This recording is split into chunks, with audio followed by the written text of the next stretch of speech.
mentioned was the techniques of the therapist and how they were all a team. They all traveled together, and when one would sit down and would get stuck, the one behind her would say, well, try this, and they'd go, okay, and they'd never take her eyes off of her. And at the end of their little thing, they'd go, okay, I'm almost done, and as soon as they'd roll away, the next one would come in. When each therapist went around and said, Melinda, remember me, I'm so-and-so, I'm the such-and-such therapist.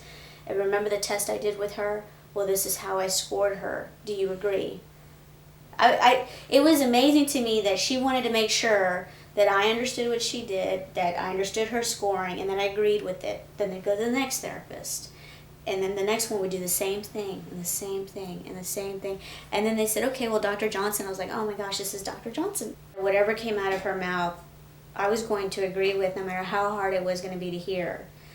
But to that second, I did not hear the word autism till it came out of her mouth.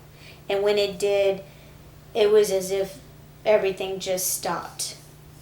Dr. Johnson put her hand on my lap and she said, I want you to stop thinking what you're thinking right now. And I said, what's that? She said, this isn't your fault. It wasn't because you're a bad mom. You didn't do anything. And I was like, oh my gosh, you know what I'm thinking?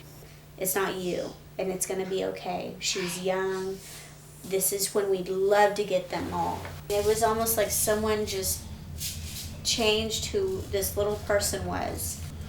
How do you say it? All of a sudden she was aware that her body existed in a group of people, that she had an effect when we because it also happened around that time we had some family gatherings, and she would look at each individual family person for the first time and make eye contact, and we were just we had a gathering over here, and she actually did that. As people came through the door, she actually looked at each one.